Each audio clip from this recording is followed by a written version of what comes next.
Ano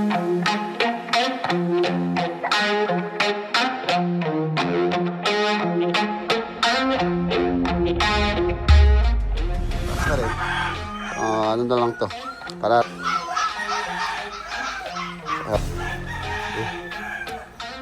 pang araw-araw pangkain.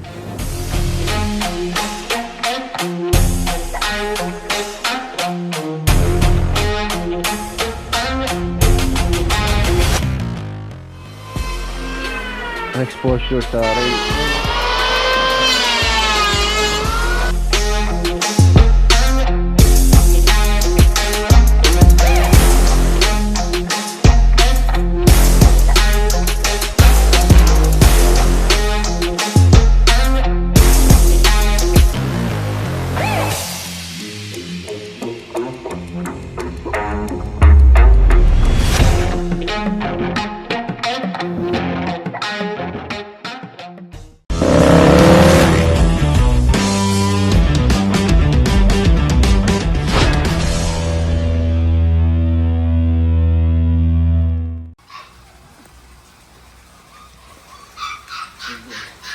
Okay na.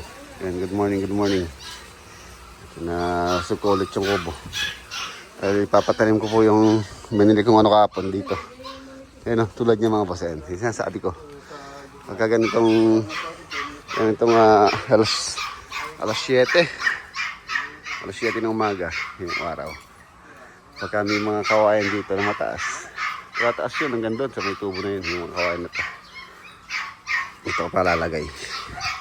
Dumadami naman po ito. Kaya tatlo lang binili ko. Ang presyo pala nito, ang bili ko dito nasa 350 isang piraso.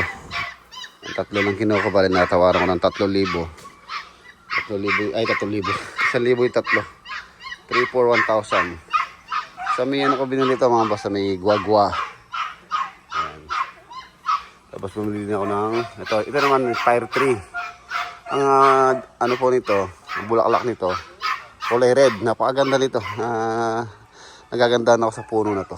Maganda siyang lilim. Tapos yun nga, maganda rin pagka ng bulaklak, kulay pula. Ayun ko po. At least nasa sulok na. So dito ko pagtatanim yung ayun, tatlo.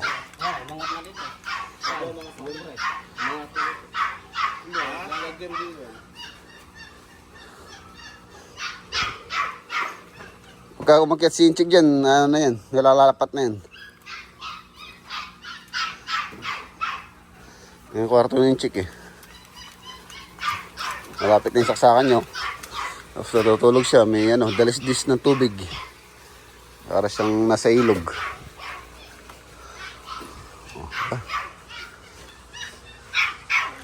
Ayan o. Ito ganito, ano po siya, morning sun. Morning sun yung ating guest house. Eh sinasabi ko pagka ganyan pong naaarawan yung mga pintuan, yung main door, nangupas na rin yung kanyang barnis. Ayan. Pumapansin nyo, hindi na siya ganun katingkad dahil nga po sa araw. So kailangan din siyang lagyan ng doon, ng shade. Shade dito. Kahit yung sa main door lang para hindi expose sa araw.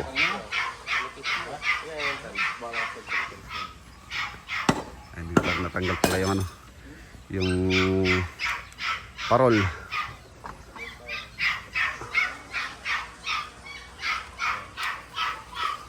Ayan. Tatanim ko kay Eric. Ito yung bagong tuta dito. Ayan o. 4 sila. 3 babae, 1 lalaki, yung lalaki. Ayan yung na yan, yung kulay brown. Ayan. Ito babae ito. Ayan, baka po gusto nyo umampon. Gusto nyo ng puppies. Sila. Anak po ni Basel to. So wala naman sa kanila, wala naman po may diferensya or may kapansanan. Tulad ng isa doon, ayan, si Bulag. Ayan, si Bulag. Ayan, si Bulag. Tapos meron din isa dito, si ano naman to, si Miko. Ayan, si Miko. Tapos si Penny. Ayan, si Penny. Pangit niya, parang parang multo. Ito si Miko. Kapatanin ko kay Eric. Meron ng ano dito yung isa may labong na. Bali pagka bumili po kayo nito, 2 piraso siya. Ayan, ganyan nakalaki siya. Mataas na siguro more or less mga ano po yan. Mga nasa ano na. Nasa 4 meters na. Ang taas niya yun. Halos ano isang buong tubo kasi ito. 6 meters po yan. Mataas na rin. Ano na lang to. Pararamihin na lang pagka dumami. So magiging shade siya dito para damihin ko sila. Itong isa meron na siyang ano. Subong or labong ayun. So magiging 3 na to. Mabilis naman dumami yan. Kaya 3 na lang po yung kinuha ko. Pinatatanggal ko itong ano. Itong ugat ng malunggay. Malunggay po ito. Dito ko sila lalagay. So kailangan tanggalin yan.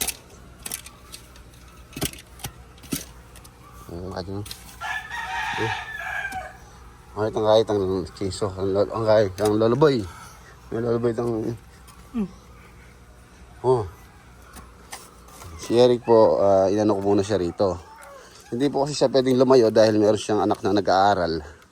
Yan si Eric. Isa pong PWD yan. Meron siyang anak na nag-aaral na kailangan niyang gabayan. Kasi kasuhin din dahil yung pong nanay nung anak niya, yun nga po, nakakalungkot, iniwan si Eric. So ano lang po siya, single father siya na nagtataguyo doon sa anak nila. Yung anak nila mga boss, ano po siya, normal siya, nakakapagsalita siya, nag-aaral.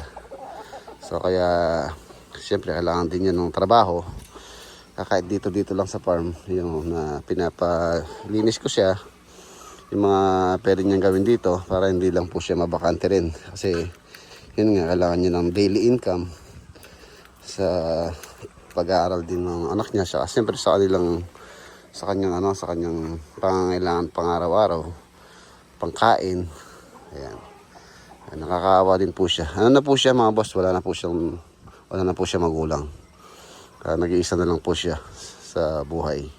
Although meron naman po silang sariling bahay doon sa amin, doon sa dati kong tinitirhan doon po siya, malapit lang po siya doon sa amin. Kababata ko rin po yan nung bata ako. Ayan, halos sa ano ko yung kasama din po namin yan, si Eric. Matanda siya ng ano sa akin. Siguro si Eric nasa ano na to. Nasa, kung hindi ako nagkakamali, magsi-50, mga ganon. Or 48, 47, siguro ganyan po edad yan. So yun. Bale ngayong araw, meron lang akong asikasuhin dito. Tingnan ko kung mamayang tanghali makakaalis tayo. Yung mga kailangan lang akong asikasuhin. Lalo na dito sa kabila, yung pang binubungan namin. Bibili na ng yero ngayon, tsaka papagawa ko ng gutter. Asikasuhin ko lang muna. Ayan, yung farm ngayon. Ito yung ginawa kong kubo last, siguro more or less mga nasa 2 taon na rin dyan. 2 taon, 2 years. Tapos ito yung African talisay na lumalaki na rin. Siya yung garahe ko. Yung taas niyan, bodega. The next day. Good morning. Kape po tayo. Ayan, naitanim po na yung ano kahapon, itong mga kawayan. Ayan sila, 3. So kahapon pala, hindi po tayo umalis. Meron lang akong inasikaso dito sa farm. So kaya hindi na rin ako nakapag-vlog kahapon. So for today's video, meron tayong pupuntahan sa Lubao project. Doon po sa bahay na ginawa namin doon. Meron po tayong ayusin. Ayan. Sa farm. Malinis na dito. Nandito rin si Mayor. Sa ano po siya, sa private villa project. Ayan. Kumuha siya ng soaring jack. Piprepare na sila sa slab doon. Baka next week makapag-buhos na kami doon. Ayun, soaring jack. Dadala niya sa ano to, sa Bacolor. Malapit lang naman yun.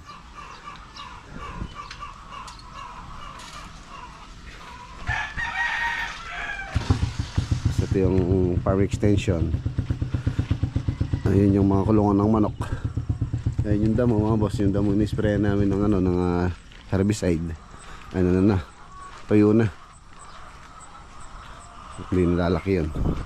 Tapos ito yung mga manok. Mga alaga rito, yun.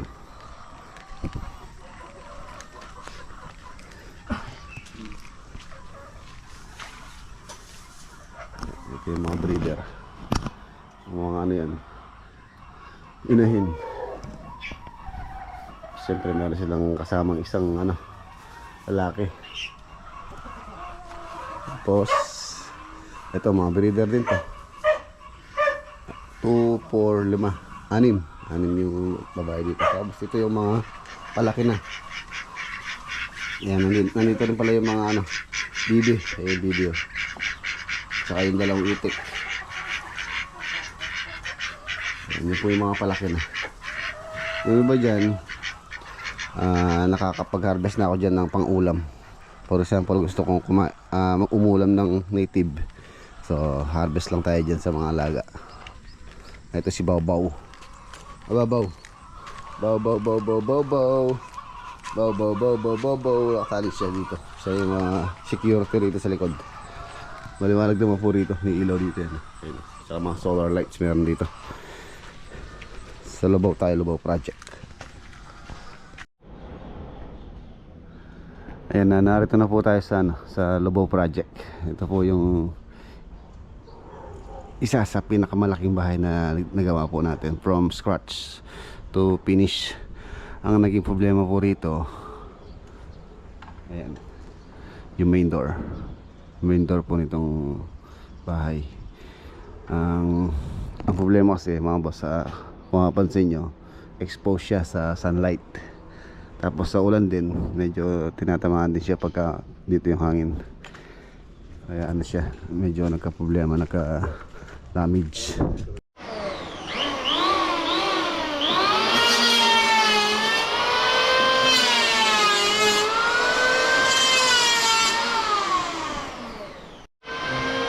Ayan, tulad niya mga boss, umulan tapos araw.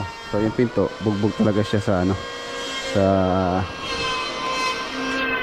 exposure sa sun and rain. Kaya po natin siya, kaya siya nagka-problema.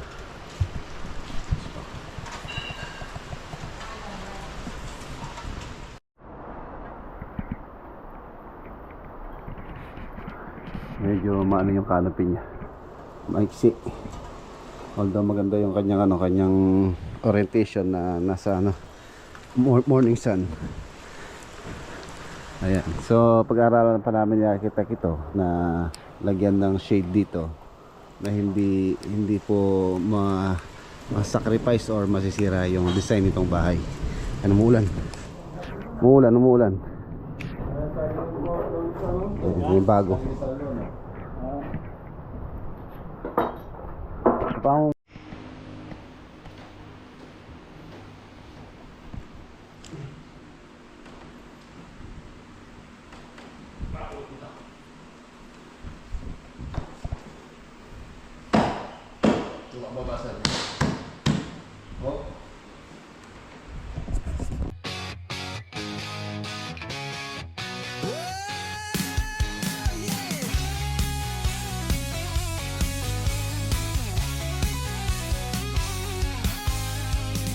Kada araw may simula, may plano sa kamay.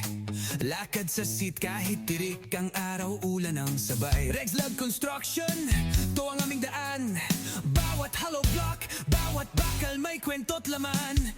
Hindi lang ito trabaho, to'y pangarap na buo. Kada buhos ng semento may pangakong totoo. Sa bawat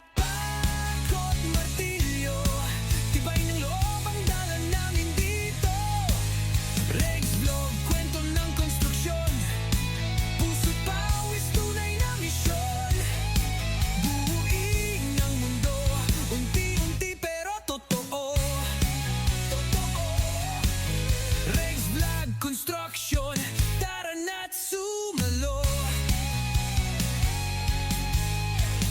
Drone shot mula sa taas, progress na mabilis. Kada floor kita mo na, di lang basta business. May teamwork, may pamilya, kahit dusty ang mata. Dito sa sa vlog na to, damang-dama ang gawa. Blueprint sa papel, pero puso ang batayan. Kaming mga gumagawa sa likod ng kabayan. Walang shortcut sa tibay, diskarte tunay. Sa Rexlag Construction solid, walang sablay. Sa bawat bakod, martilyo, tibay ng loob ang dala namin dito. Rexlag, kwento ng konstruksyon, puso't pawis, tunay na misyon. Buhay ang mundo, unti-unti pero totoo. Rexlag Construction, tara na't sumalo.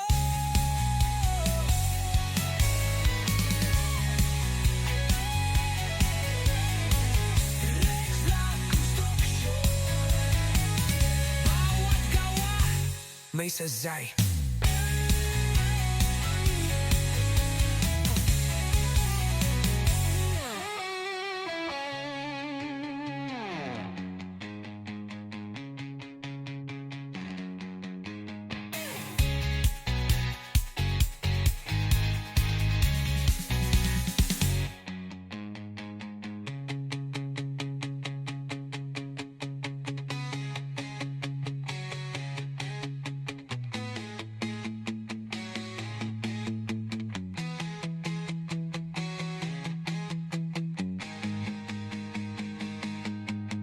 Rexlag Construction, bawat gawa may sazay.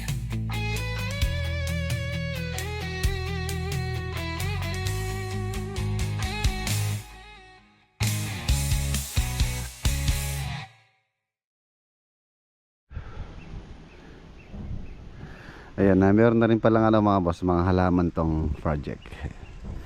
Ayan, tapos nagpalagay din pala ng sila client dito.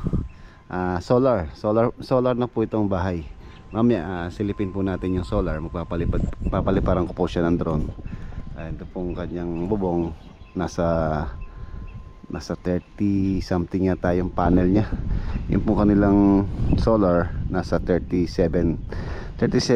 kilowatts yung solar po nila. Client dito nila Ate Ellie tsaka nila Kuya Ed. Yan po yung bahay. So yan, ang mangyayari po ngayon mga boss, yung pong pintuan nilalapat po namin yon. And then kukunin namin ulit or pupull out namin dun sa bahay. Dun po sa bahay pipinturahan or babarnisan. So pagkatapos babalik po namin dito for installation. So yung dito dati ipupull out ko po yun. So po yun tawag dito, uwi ko na yun. So siguro pagka nagpagawa na lang ako sa farm, yun na lang gagamitin ko. Pwede pa naman po yun, pero syempre dapat dito sa ating project is yung magandang klase. Kaya yung pong bagong yung pinalit natin, binago na namin. Yun lang naman dito sa main door yung naging nagka-problema. The rest naman, dahil yung iba hindi naman po ganun ka-expose sa sun and rain. So yun lang po sa main door.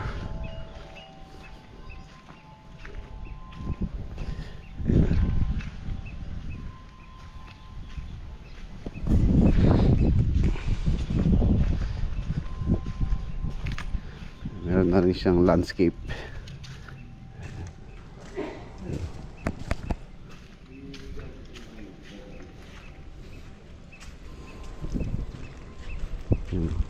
Green na, ganda na.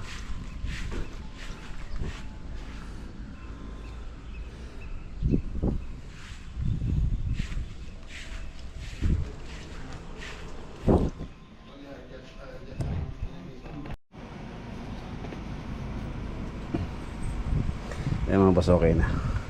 So ito po yung magiging problema lang niya. Hindi naman po ganun kapangit naman. Ayan, yung mga lang niya, mga dugtungan. So syempre hindi pwede itong ganito. Dapat maganda to. Papalitan natin ng bago yan. Palitan natin ng brand new. Ganda pa naman ang lock nito.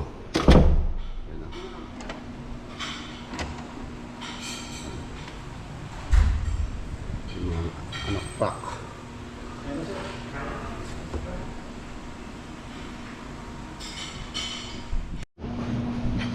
Ayo. Sinigang na babi.